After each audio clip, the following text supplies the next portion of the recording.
presentation on professional curiosity. Because there's so many, we're asking you to mute your microphones and switch your cameras off to preserve the quality of sound. In terms of questions, if you can pose the questions in the chat box, my colleague Janet Lloyd from the Children's Workforce Academy will be monitoring the chat and will be raising questions at that time. As I said, we will have a break. Janet will be monitoring the chat box in terms of questions. Just to remind you all of the Surrey Safeguarding Children's priorities for 2021-22. So our number one priority is early help and understanding levels of need across Surrey. The second priority has to do with child and adolescent resilience, really focusing on the four areas of 1, mental health and well-being and emotional well-being, 2, online safety, 3, contextual safeguarding or adolescent safeguarding, number 4, safeguarding children with special educational needs and disabilities, and then number 3, neglect. In today's session, we're going to really be covering 4 key things. We're going to have a presentation with some discussion around information sharing and consent. I want to talk a little bit about professional curiosity. I will then present some of the highlight learning from the Becky Serious Case Review, which was published in March of this year. And then my colleague, a member of our team, Liz Cassini, will be sharing with you an introduction to the new Surrey Safeguarding Children's Partnership website, which was launched in May of this year. And so I want to begin by talking about information sharing. So the Child Safeguarding Practice Review's annual report on information sharing highlights the fact that there are examples of good information sharing in the reviews. However, unfortunately, there are many more where sharing is still patchy or not taking place at all. Multi-agency safeguarding hubs, that is MASH, in Surrey, it's the CSPA, are designed to facilitate information sharing and decision making, but in 8 reviews, there were specific concerns regarding the MASH. And so it really is about how do we collectively have an understanding of what's happening for families? How do we share that information in a timely way? And also, very, very importantly, where there is not a section 47 or a actual risk of safeguarding or a child is actually at risk of immediate harm. So the lower levels of the levels of need, so 1, 2, and 3 in our essential family resilience model, how do we ensure that we have consent to share information, and we're having those consent conversations with families early, preferably when there's not a time of crisis where people become heightened and somewhat defensive. So why is information sharing important? Okay, the importance of information sharing and communication between practitioners and agencies was the most frequently cited category when local safeguarding children boards survey respondents were asked to identify the main learning topics to emerge from serious case reviews. And this is something we're finding as well. People are very anxious about what information they can share, when they can share it, what is consent, how do we secure consent, when is the right time, if at all, to breach consent. Continuing to think about why this is important, the biennial research of case reviews found that effective information sharing is one of the most basic tenets of good child protection practice, and is one of those lessons that is so important that it must be re-emphasized and potentially relearned as people and organizations change. And so what we're advocating is a proactive approach to information sharing, that we take the anxiety out of it, that we become better at having consent conversations, and that we are working together more effectively to share information in a proportionate and timely way. Working together says that fears about information sharing must not be allowed to stand in the way of the need to promote the welfare and protect the safety of children, which must always be the most paramount concern.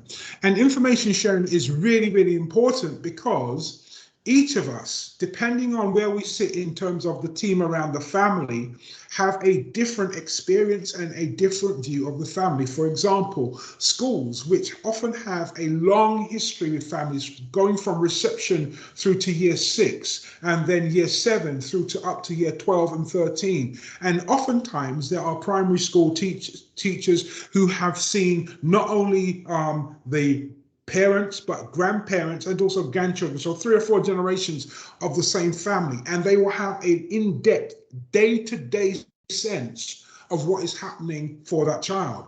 Likewise, general practitioners will have a particular view of families as they seek to have their their medical needs met.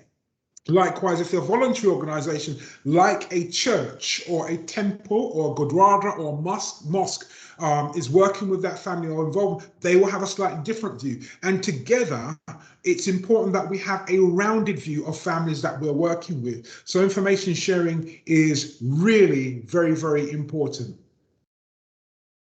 So please. Okay. From time to time, what Teams is doing is highlighting the meeting as opposed to my presentation. So every now and then I'm going to have to take action to ensure the presentation is still showing. So the next thing we have to understand from our own effective family resilience document is that information should be shared in the spirit of openness, transparency, and honesty between practitioners, the child and their family. However, it's important that you have due regard for the principles of confidentiality and consent. And I think the issue for me here, particularly in relationship to families, if we think of our own family, we would want to know if professionals were talking about us, if they were talking about our relationships with each other, the levels of risks to our children. And so it's important that we have respect for families. I also believe very strongly, and I'm committed to the principle, that families are a significant stakeholder and partner in safeguarding. And it's really, really important that we work and engage with families. Where families are aggressive, where families are avoidant, that then heightens the level of risk. But from our point of view, it's about how skilled we are in dealing with that avoidance and how skilled we are in working with resistance. So we understand what is motivating a family in terms of the things they are afraid of or concerned about in their behavior. Our effective family resilience model also highlight, you can see the levels of need here. And so if you look at the universal section, at that point, it's a consent-based model. Likewise, in early help, we're looking at a consent-based model. And then when we come into targeted, for much of the targeted, it is also a consent-based model in terms of information sharing. When we come into specialist interventions, when we're looking at safeguarding children, section 47, at that point, information needs to be shared with or without consent. And as you will know, safeguarding, the well-being of the child trumps consent. So thinking about our levels of need, levels 1, 2, and 3, or targeted support, we do need to have consent. So where the family needs other services to support them, the agency should seek consent. And part of one of the conversations I'm having with the Children's Workforce Academy is how can we have those consent-based conversations? How can we train and support practitioners to speak to families about why we want information to be shared, why consent is needed, and what then will happen to that family's information as we work with them.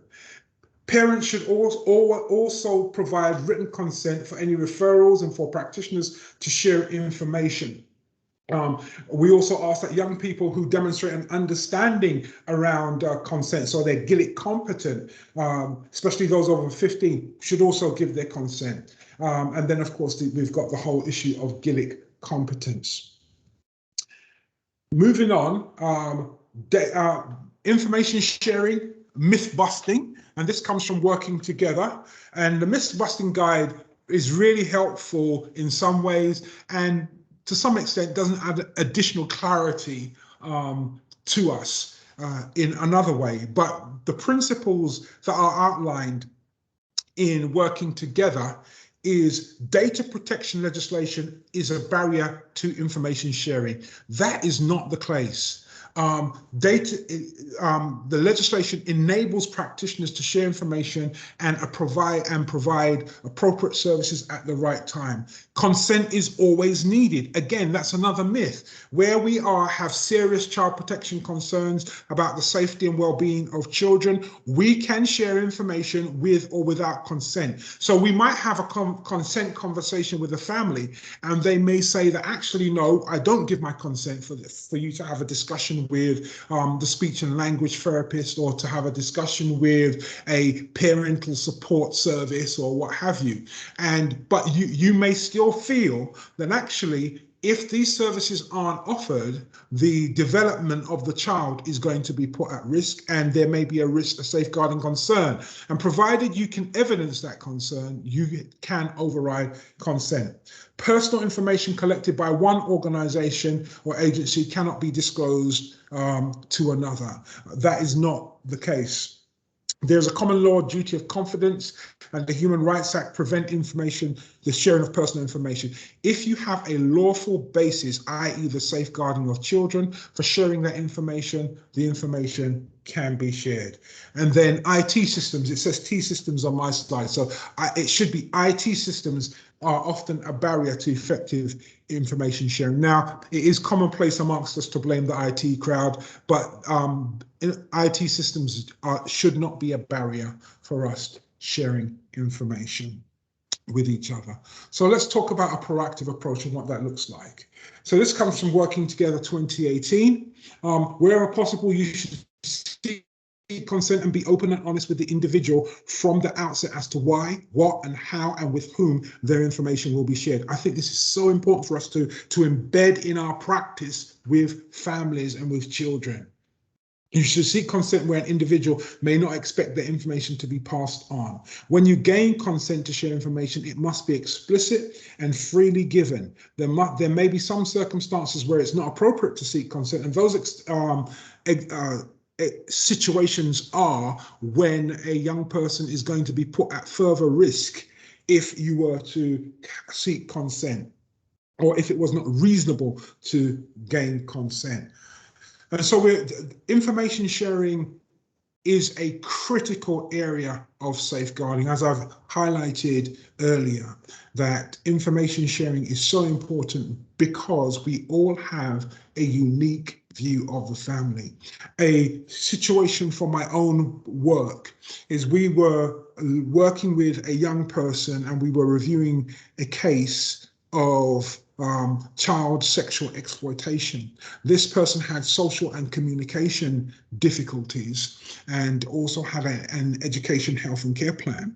And we had a child protection plan, which was designed to support the young person around child sexual exploitation. There was evidence that she was at risk of being exploited and had been sexually exploited in the past. So there was a high level of concern. And what kept happening was we kept trying to field workers who would work with this young person with the view that a particular worker would form a relationship with this young person. And we kept sending different workers in, different workers in, different workers in. And so you had a social work plan, and of course you had the education, health and care plan.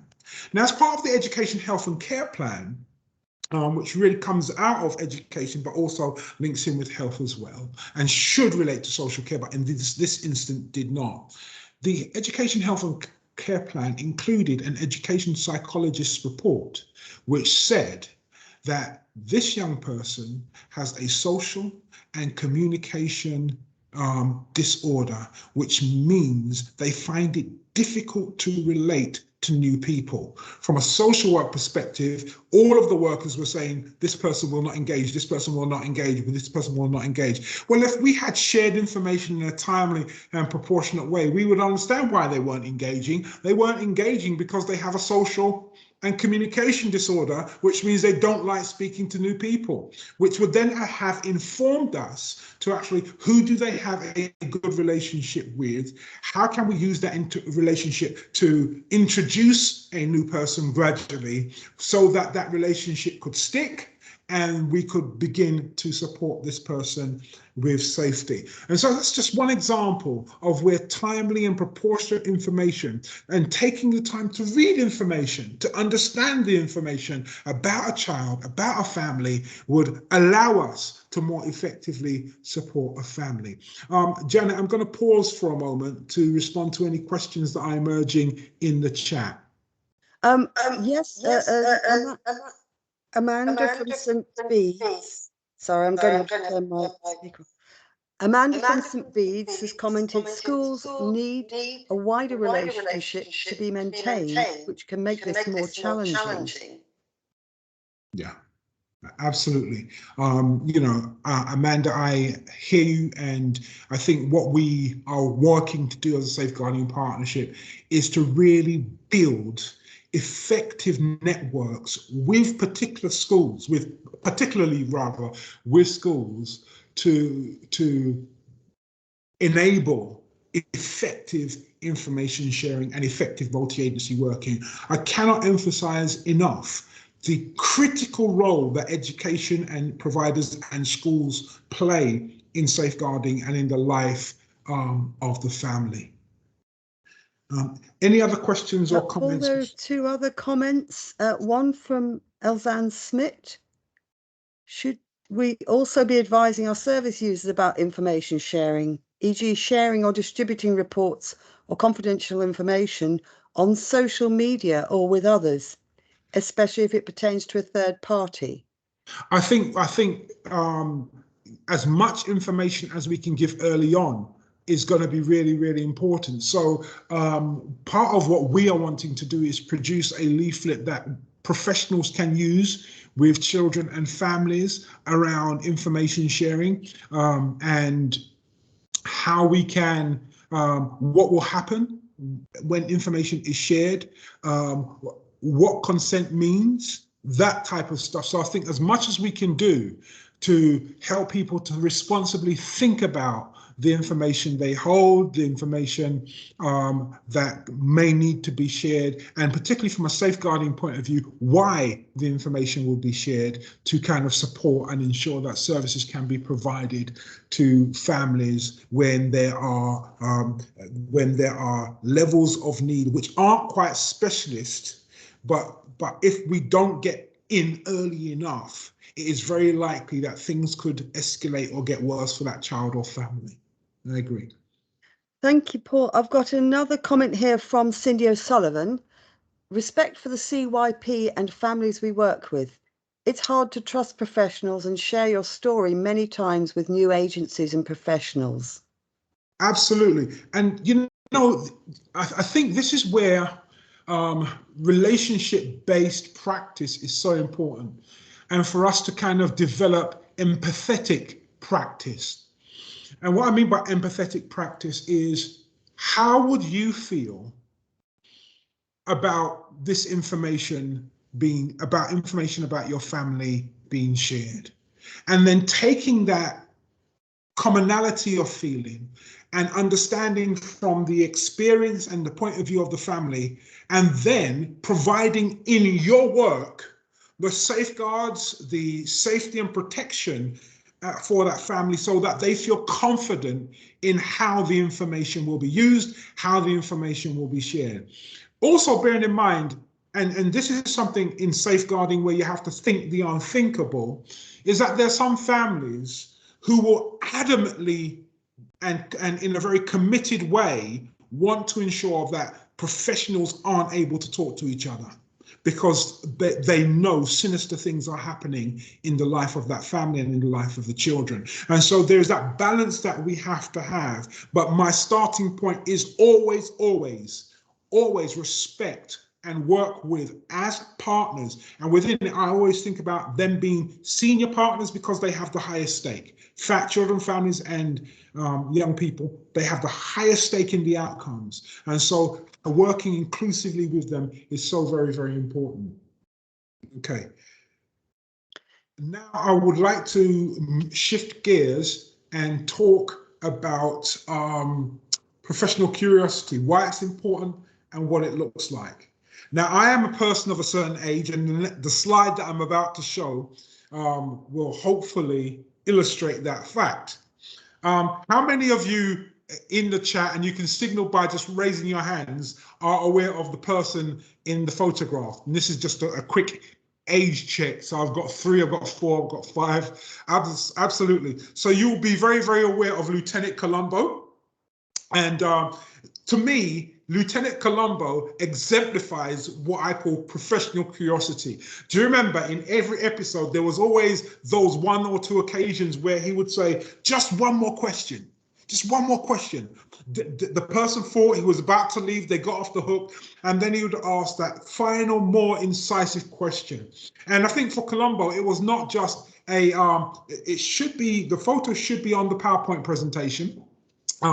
You know, when this happens, it's not just a gimmick, but it was, Colombo was incredibly curious about unanswered questions. He would think widely and deeply about a case and really think broadly, and he would be really interested to learn, what don't I know? Where are the gaps? So professional curiosity is about having a healthy skepticism about what you're being told about a child or a family. It is a communication skill to explore and understand what is happening within a family, rather than just making assumptions or accepting service users' versions of events or disclosures at face value. It requires practitioners to practice respectful uncertainty and also to think the unthinkable. Professional curiosity is not about making assumptions, but it is about checking out and following up on concerns. It's pursuing the evidence regarding the probability of either harm or safety for that family. It is a stance of what I would call supportive inquiry that is focused on the safety and well-being of children within a family. So why is Janet, do you want to say something? I see your hand up. No, sorry, I haven't put it down from Colombo. Okay. Okay, so professional curiosity, why is it important? A lack of professional curiosity can lead to missed opportunities to identify less obvious indicators of vulnerability and harm. Assumptions made in assessments of needs and risks about what is incorrect can lead to wrong interventions for children and families. Local child safeguarding practice reviews, serious case reviews, national research into serious child safeguarding practice incidents highlight the need for professionals to be curious about the lived experience of children and indicators of vulnerability and harm. Professionals also need to be aware that safeguarding is not an exact science. That oftentimes it's about following up on gut feelings, hunches, impressions, those curiosities that eat away at the back of your mind where you just feel slightly unsettled, following up by a question that would help clarify or provide further evidence regarding safety or need. Okay, so what does professional curiosity look like?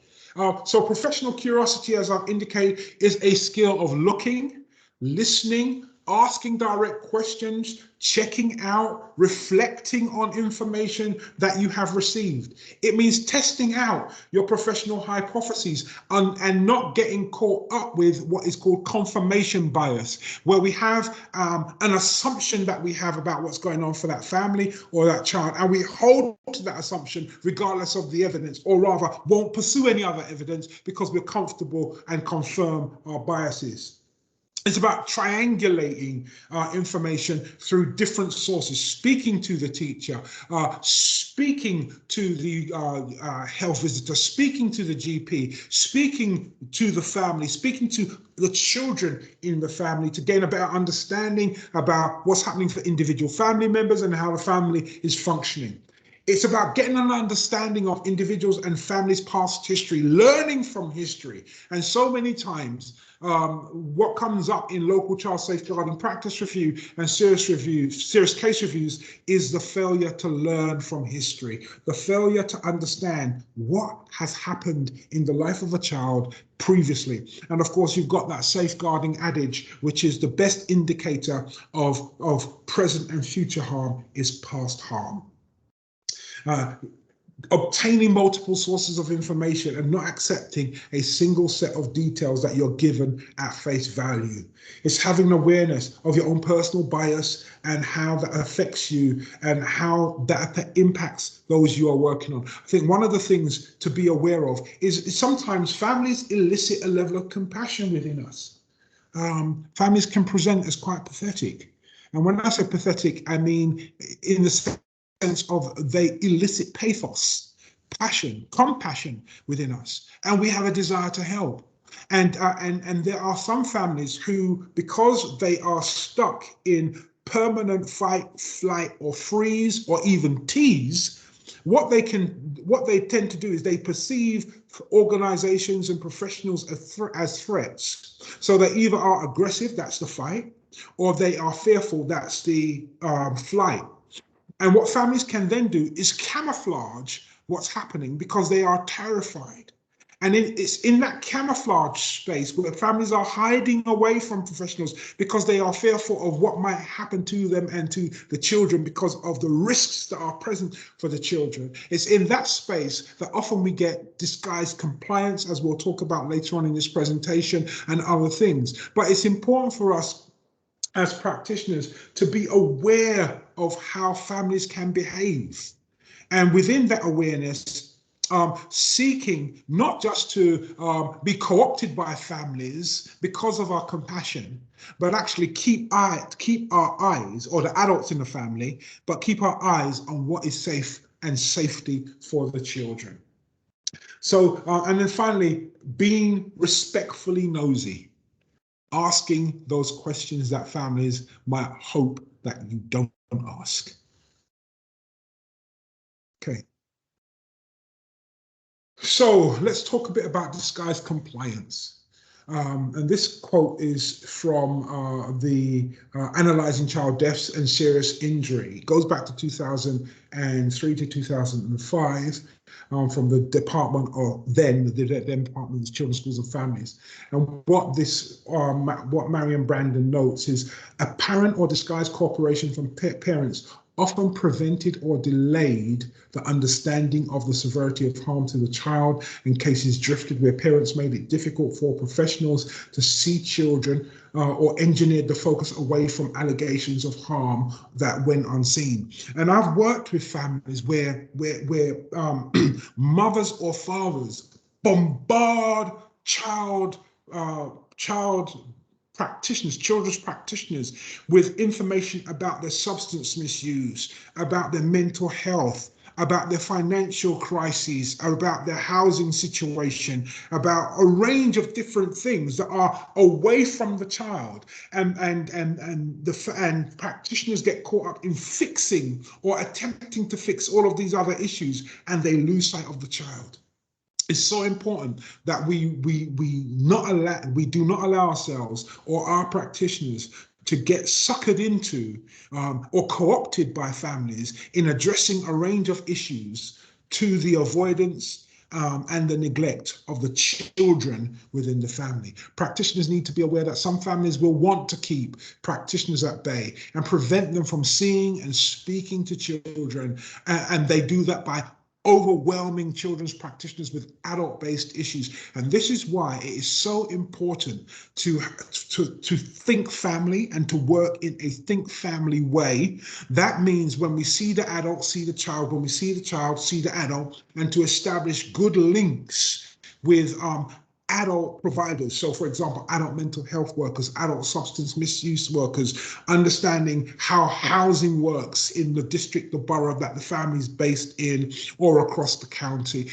understanding the various services that are available, who can form part of the team around the family, provide adults with the support they need whilst we keep the focus on the child. Again, think about that fight, flight, freeze, or tease type of behavior that we can experience when families feel under threat. So going further, looking at this is from the Cape Family Serious Case Review. This is available on the Surrey Safeguarding Children's Partnership website. And so this is from one of our serious case reviews from 2016. The family were incredibly avoidant and resistant. And when I say avoidant, I mean avoidant to the point of moving out of the local area, avoidant to the point of changing the names of the children and family members in order to avoid services accessing, avoidant to the point of electively home educating their children so no professional would have sight of the children or what was going on. Okay, and so the question posed in the serious case review is, what sense did agencies make of the level of fathers' avoidance and hostility? In the IMRs from Local Authority 1, Local Authority 2, and Local Authority 3, there is no working hypotheses about what was happening to the children in the family or analysis of the severity of harm that they were experiencing. And so the point being made by this serious case review is, when encountering high levels of resistance and avoidance, practitioners must assume that there is a rational explanation for this behavior and must seek to understand the reasons for the resistance and address these whilst keeping the safety and well-being of children at the center of the work. In this particular case, it was the professional curiosity of a police officer who was visiting the family home to serve an eviction notice. But when the police officer arrived at the home, he was alerted to the safeguarding implications of the state of the home and the home environment. And when he saw that, he started to ask questions and said that actually, I want to see the children, and then forced the issue. And that's how we were able to then identify the children, because they moved into Surrey as an electively home educating family. And that means no school had sight of them. They weren't known to GP surgeries. They weren't known to any of the universal services that we would normally tap into that could alert us to safeguarding concerns. When families are avoidant or aggressive, we need to make sense of the avoidance and aggression. Okay, so let's think about what gets in the way of professional curiosity. What are the barriers? I had a conversation with some practitioners from children's social care, and one of the things that they highlighted was just time constraints, the busyness of work, but also over-identifying with carers and losing focus on the child, which we've talked about. Over-optimism, literally hoping for the best.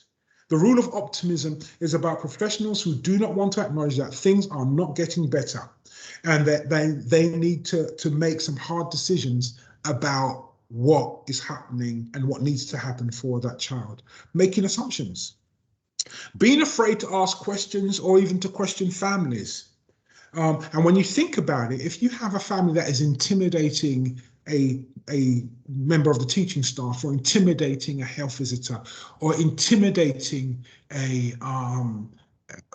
children's practitioner from anywhere, including social care, if they are intimidating you as an adult, what must life be like for a child in that family?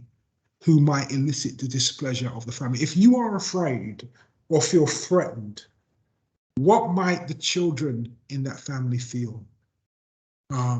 So there is an article by Ellie Garraway who talks about professional curiosity and particularly unconscious bias. And what Ellie says is unconscious bias is subtle but pervasive.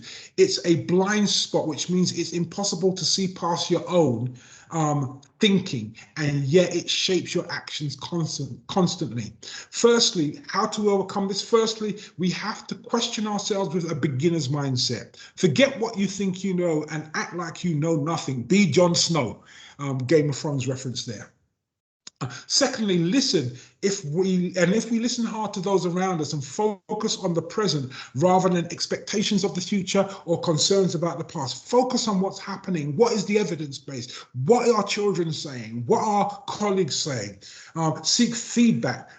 Build teams that are value open and honest reflection is the third thing we can do, and that's a key to sustaining an environment in which we learn. It affects every single one of us, but it's about keeping ourselves open. Time constraint and we all get busy, and it's so important to build into our busy days time to reflect on what's going on. Building in what I call in the whirlwind of practice, having a sense, having a compass that gives us a clear sense of direction, so that we remain focused on what's going on for children. So let's talk about some tips in building and developing professional curiosity within our organizations, our agencies, and our teams. Encourage practitioners to seek advice, guidance, and second opinions. And I think I have to say the role of effective management oversight and supervision cannot be overstated. Having managers that create reflective space, that allow you to begin to question and ask. And if you are a manager who provides supervision, please, whenever you're working with your member of your team, give space to think, give space to ask the questions, help the practitioners to ask a range of questions around what might be happening for the child. Okay, work in partnership with other agencies. Carry out unplanned visits if you're a social worker, and also do joint visits. Okay, play devil's advocate. Be willing to think the unthinkable. Present alternative hypotheses and see how that plays out.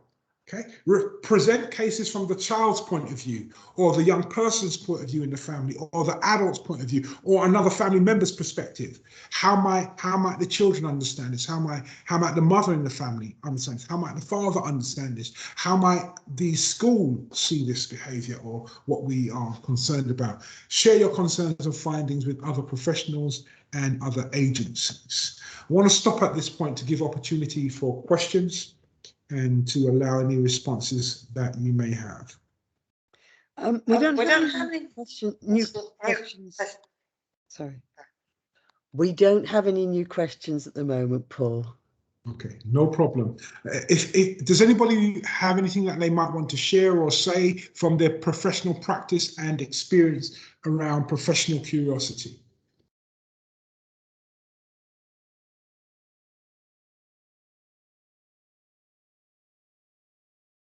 Silence is golden. It's another old song. Okay, so what we're going to do now is we're going to take a 10-minute break, and then we'll come back with learning from the Becky safeguarding review, serious case review, and then we'll do a presentation on presenting an update on the SSCP's website. Okay, so if you could take a sort of 10-minute comfort break. So at my time, I've got it at around 11 minutes past 10. If we could come back at 10:10, that's about 9 minutes. Okay, thank you.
Hi, Janet. I've got about 20 past. I'm going to give it a minute and then we'll kick off again.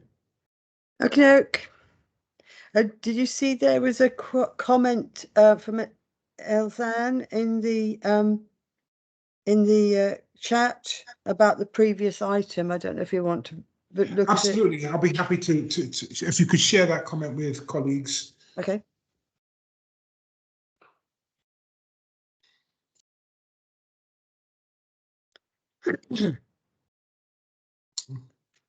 How are we doing? Let's have a look.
Okay. Are we ready to kick off?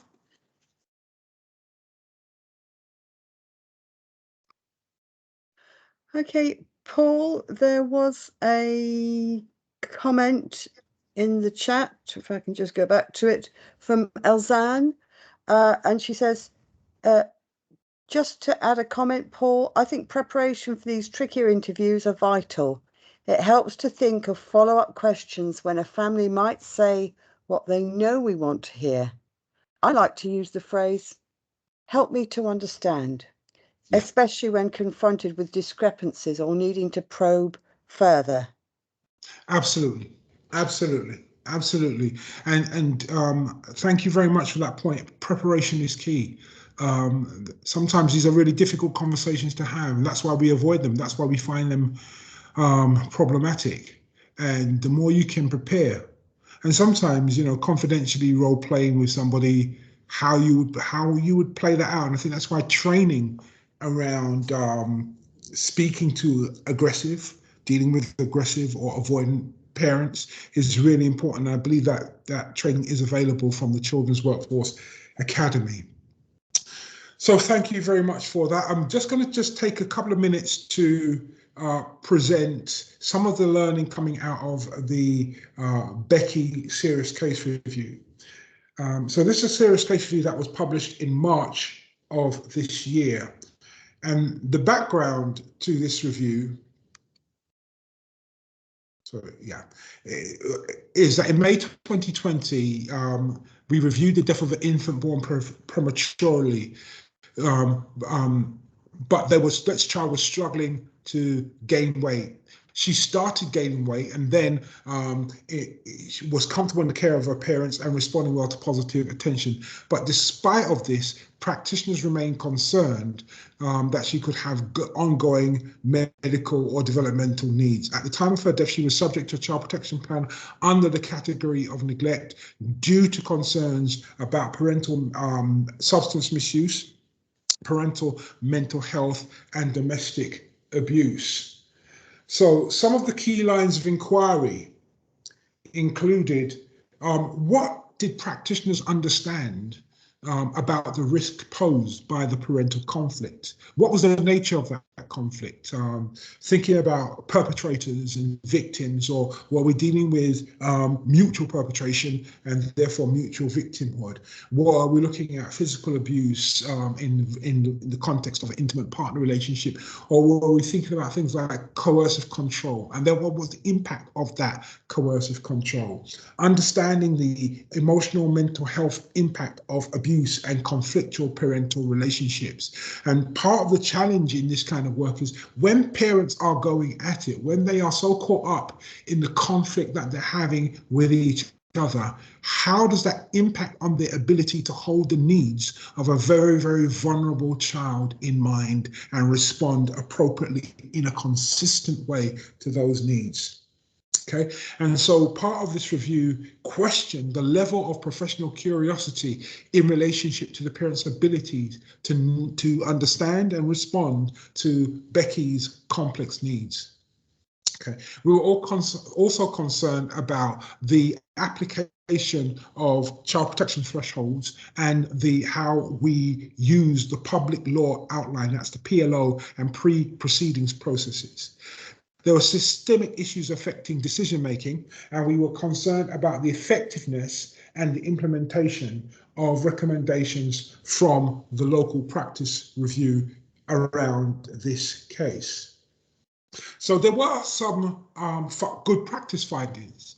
And so what we know is that practitioners were aware of the parental conflict, including allegations of domestic abuse, and they in the work were alert to some of the impacts of this on children.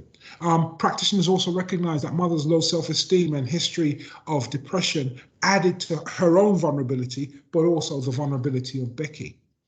The risk of emotional abuse and physical injury for Becky and her older sibling associated with domestic abuse was actively considered and regularly discussed with both professionals and parents in the case. The risks posed by mother's substance misuse, particularly alcohol in this case, including the increased risk of sudden and unexpected death in infancy, that's SUDI, were made clear to parents. Interventions were in keeping with the expectations of Working Together 2018. So what went wrong in this particular case, and how can we learn? So there is the issue of professional curiosity, particularly in respect of mother's level of engagement with the specialist alcohol service and the over-reliance on self-reporting. Substance misuse workers tell me that if I will admit to drinking 1 bottle of alcohol a day, it is very likely that my actual usage is much more. And it's about how do we evidence safety?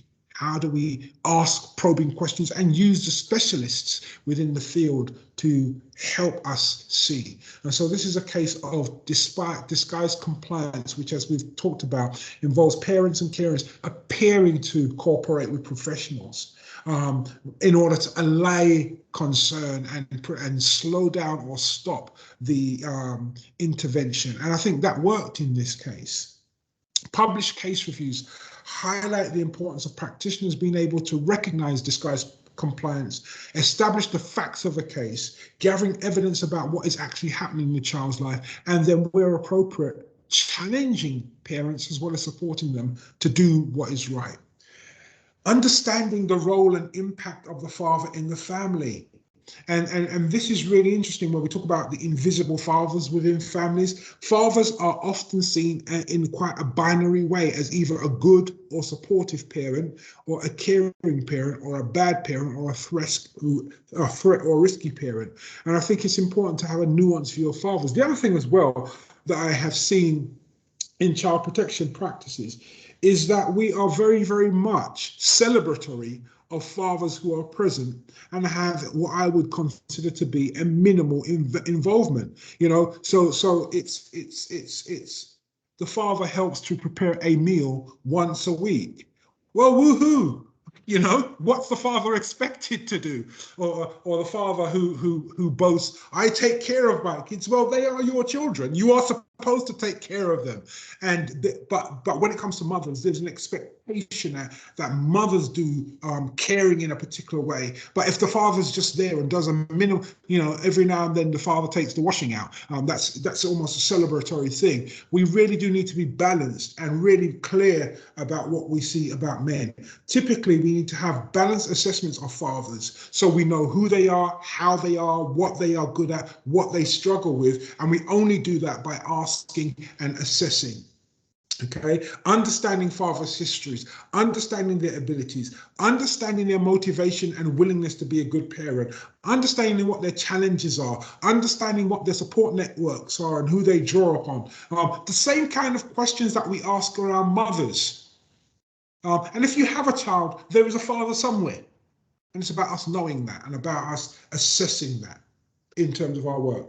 Insufficient in attention given to the impact of the family circumstances and how this might have impacted mother's ability to follow sleeping advice. So what are the circumstances? Mother is that there is domestic abuse, and in this case, it was very much in the form of coercive control. Okay, which diminished mother's capacity. In addition to that, mother had mental health issues. She was using alcohol, which is a depressant, which further brings her down, but also impacts on her judgment. And yet still we're giving mother advice.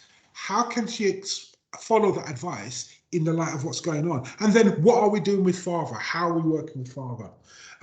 Then of course, having a whole team approach to safer sleeping advice. So the recommendations in this case.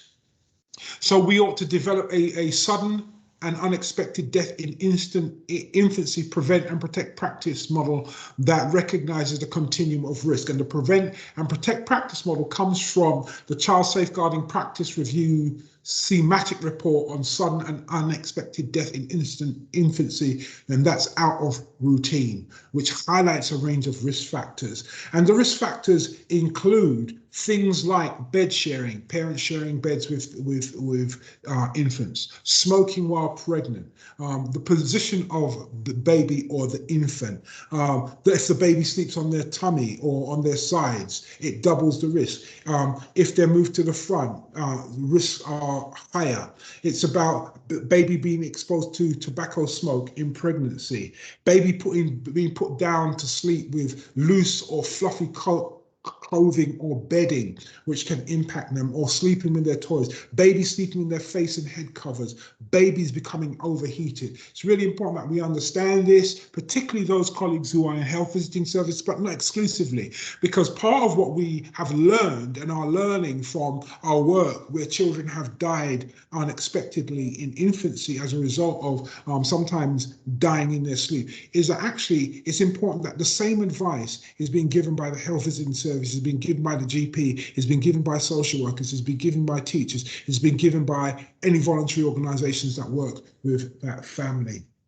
And so one of the recommendations is to revise safeguarding procedures and seek advice from all partners so that the policies are aligned. And so one of the things we have done, partly in response to this and other sudden and unexpected deaths in infancy, is to do a thematic review of sudden and unexpected death in infancy, and that review is available on the SSCP's website.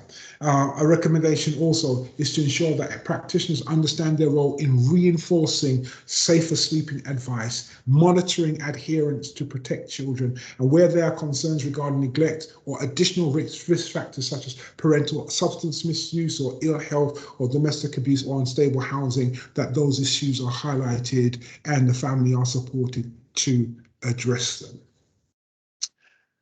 At which point I'm going to stop sharing and open up for any questions, and then my colleague Liz Cassini is going to talk to you for a little bit about our website. So our colleague has a point about professional curiosity and information sharing, and references the police.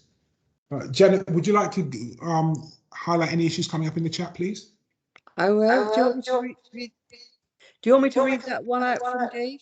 Yes, please. Okay, from Dave Thomas. 1 point, rate professional curiosity and information sharing. Police do not want Operation Encompass referrals to schools to then lead to parents being questioned by teachers about the incidents that they have been made aware of. This can undermine ongoing investigations. If a DSL believes they need further info, then please contact Children's Services and/or the police. Thank you. That's really important. Thank you, Dave. And so important. And I think within this, it's important for practitioners to understand their role. Our role is to explore in order to, Dave said, clarifying that he's from the police. Our role really is to understand what might be happening and then refer. investigating is always an issue for children's social care and the police. And so we don't ask questions to investigate, we ask questions to try and understand what might be happening in order to support a referral. And so information we may know because of things like Operation Encompass. We need to be really sensitive in how we work with that information. So thanks for that point, Dave. Any other questions? Certainly around Becky. Okay. There's a comment from Elizabeth Clark. Agreed that Operation Encompass is to provide pastoral support to the child on the day. Brilliant. And Dave has replied, "Thank you, Paul. You put that far better and more diplomatically than I." And Cindy O'Sullivan's saying, "I think we should share that information with DSLs." Yes, it really, and certainly we will share that with the designated safeguarding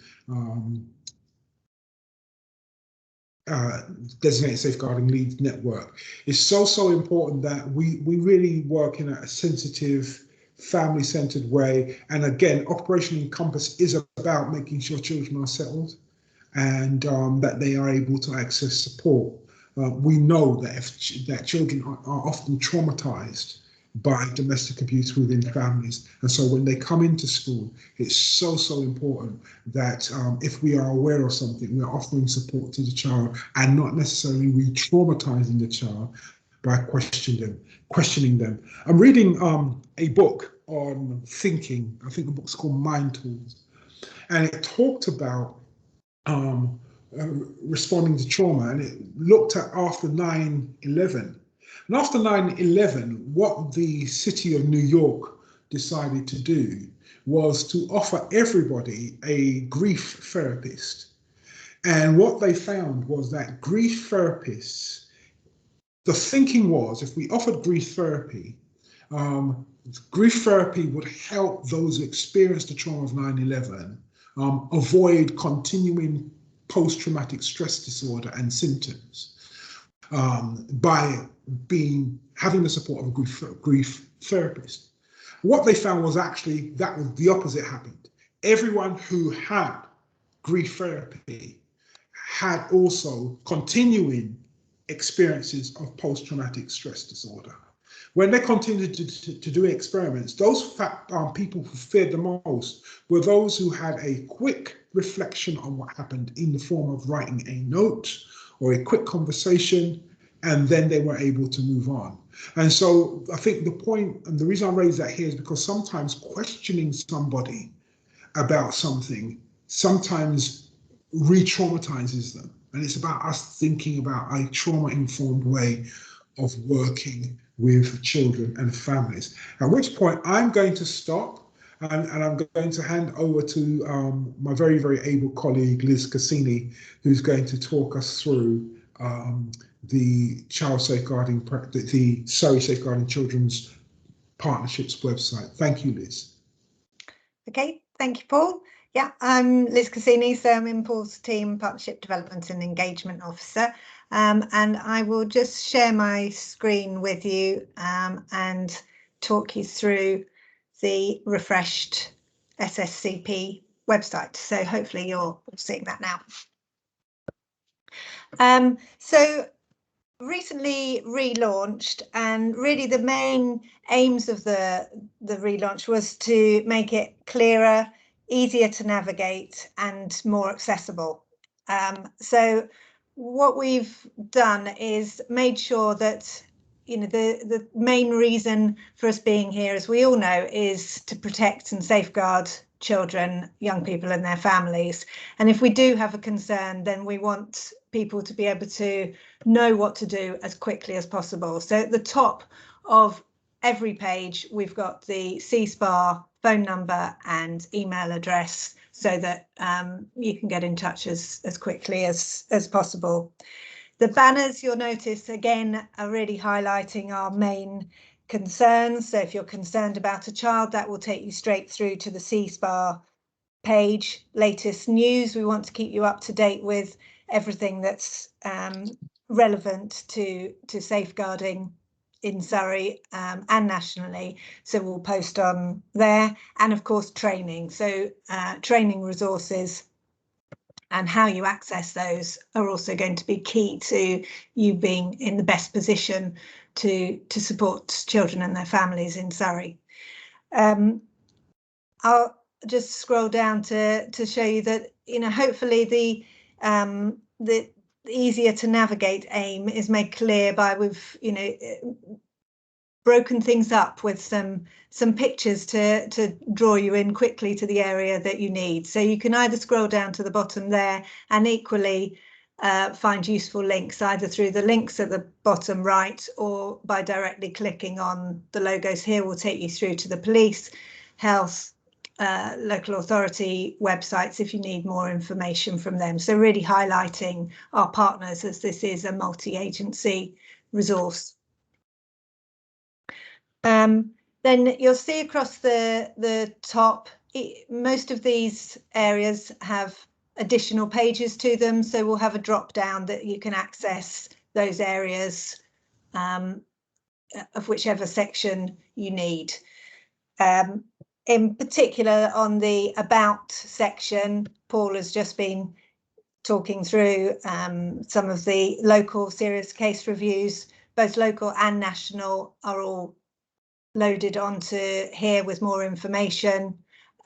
You'll see some process information there, and if you click onto the learning from local reviews, as Paul mentioned and talked through, Becky's serious case review is housed there. So that's really about our team, the strategic documents, so our plan, annual report, etc. Obviously, the working together and effective family resilience documents are all housed on the first page, where hopefully you'll have no trouble finding those details. Equally, on the professionals page, you'll see we've got the drop-down menu, but we also have on the right-hand side what pages are there to guide you into different areas. The procedures are a link out to our multi-agency procedures manual, and further resources for professionals and practitioners can be found here. So again, they're broken down into section, and hopefully you'll find it easier to navigate your way around versus the previous website, which essentially gave you a long list of documents rather than being able to target exactly what you were looking for. So you might want to look into abuse and neglect, for example. Again, that's broken down into different subsections, and you'll be able to find strategy, information on GCP2, etc. So a really rich content on there. Moving across, parents and carers page, we've updated that to have a clear link into Family Information Service, which, if you haven't already explored, has a wealth of information on there as well. Again, all of these are drop-down areas that you can have a look at to give you that further support. One of our other aims for the refresh of the website was to encourage children and young people to use this as a resource as well. But in doing that, we really wanted it to have a different look and feel, so that they didn't feel that it was just a clunky, boring website full of too much information, and actually gave them the information they wanted, but in a slightly different and more user-friendly feel. Once again, contacts are highlighted, urgent contacts if they need to speak to anybody are highlighted at the top. But as you can see, we've changed the look and feel. We've given it a bit more colour. We've got definitions that children have given us about what safeguarding means. So again, a little bit more meaningful to them, and easy links through to Childline, NSPCC, etc. So those are single clicks through to those areas. Then we broke down the Children's and Young People's page into a bit more detail. If I click on I need help, it's getting a bit slower. So all of this giving them some further places to go to and further support, perhaps to help them before it gets to a more serious level. But if it's already at that urgent need, then they've also got the contact information they need.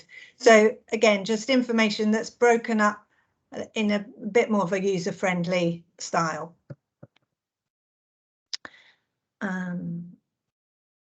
And if I come back down on the Children and Young People's page, you'll see as well that we've now linked up with the user voice and participation team in terms of the website.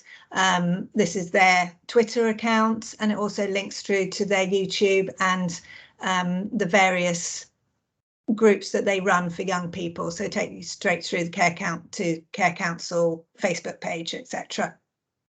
And there's direct links to their social media. Moving further across, the training area is also hugely important to us. This landing page essentially takes you to Olive, the Children's Services Academy training page, and training for schools is further down. You can link through to the schools portal there, and also we've got some 7-minute briefings which would be useful, and hope you find them useful in terms of the learnings coming out of serious case reviews or thematic reviews. Finally, our newsletters and latest news are all held under the communications page. So, for example, Paul mentioned the self-harm protocol. That's just recently been approved and confirmed, so it's straight onto our latest news section, so you can view that there. We also had a recent Neglect Matters campaign launch, which involved 5 lunch and learn sessions all around neglect. The slides for those are all held on here, so you can view those at a later time. And we do now have the ability to both embed videos within our website and also have just launched a YouTube channel. So, for example, the Neglect Matters campaign launch, the events were recorded and are now available on YouTube, which I will show you in a minute when I come off of this one. You will see that on various pages things are repeated, and that's, we make no apology for that. There are several ways that you can link through to concerns about a child, and as I said at the beginning, that really is the most important aspect of this. So that page will link through to this, which has got the effective family resilience on, it's got the CSPAR details and the request for support form, should you need it. So essentially that's probably it for me in terms of introduction. I hope that you'll find it useful, and please feedback on any information that you feel would be useful to also include on there. We will be regularly updating it and really want it to be a useful resource to you. So the richer the content, the better it will be. I'll just quickly try and show you the YouTube channel, which, as I said, is only just launched.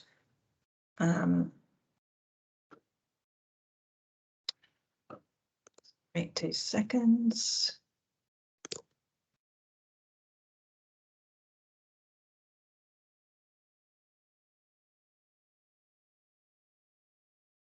And currently that looks like this. As I mentioned, the videos are all there that will give you repeat of the phase 1 launch of the Neglect Matters campaign. And again, look out for that, because we will be adding more video content as we move ahead.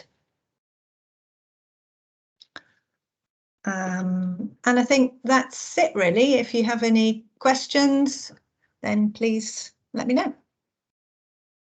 Thank you so much, Liz. That's incredibly helpful. Thanks. Okay, colleagues, thank you so much. We have about 10 minutes before. Got any questions at the moment, Dave? Anybody got any questions they'd like to pose? You could unmute perhaps and speak them. Just do remember to remute afterwards.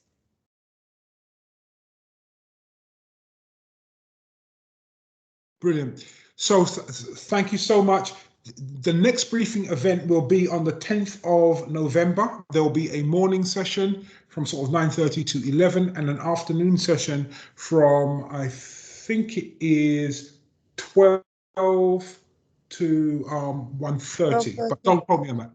Okay. What time do we have it booked for, Janet? Sorry. 12:30 till 2. Thank you. 12:30 till 2. Appreciate it. So thank you very much. We would appreciate you completing any feedback. We really want to get better at these. We want them to be meaningful to you. We want them to address any needs you may have. What I would ask you to do, colleagues, is follow the link that Janet just put in for the form. And if you could complete that, that helps us to get better at these so that we're able to meet your needs. Also, if there's anything that you think we need to cover, please send me an email. My email address is paul.bailey@surreycc.gov.uk. Thank you so much. Have a great day.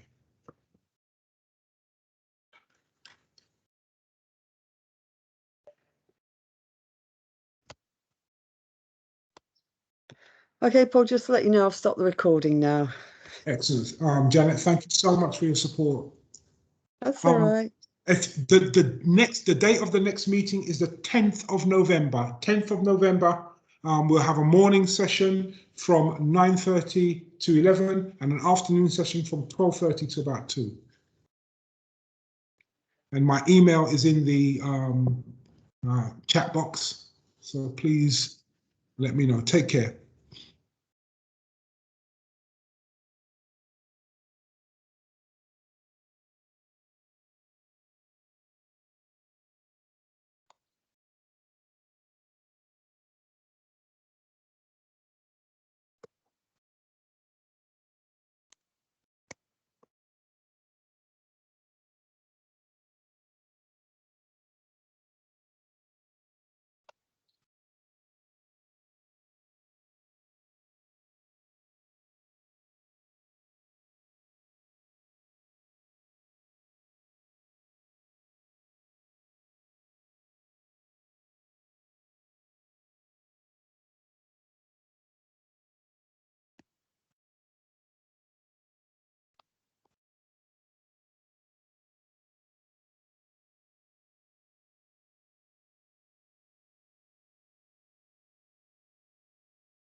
Hi, Paul. I think most people have gone now. I think we've got 8 people left, so.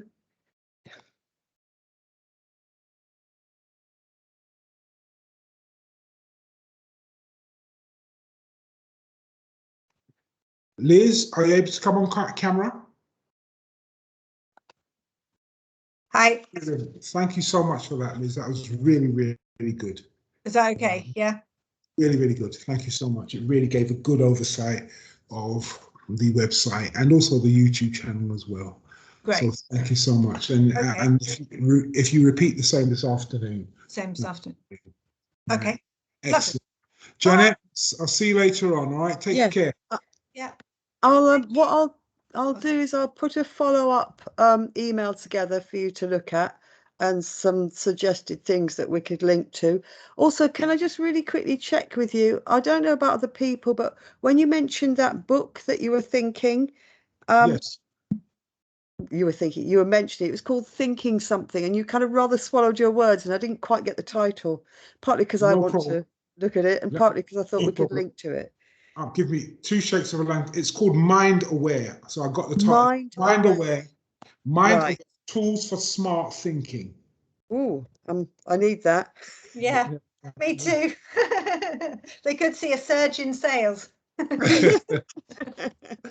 Well, I'm always interested in that sort of thing anyway, but it's always good to link to things that you mention, and I can presumably pick up some of the links from the new website as well, that particular articles that were mentioned. I can include those, that sort of thing.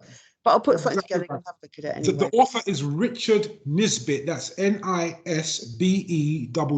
Nisbet. Or Nisbet. Richard Nisbet. Nisbet. Nisbett. Fab. Okay, I'll check that one out, and if I can find a good link to it, I'll put that in as well. Fantastic. Okay. All right. Take Well, care. I'll log on a bit early for this afternoon's as well. Okay. Likewise. See you later on. Take care. All right then. Take care. Thanks. Bye. Bye.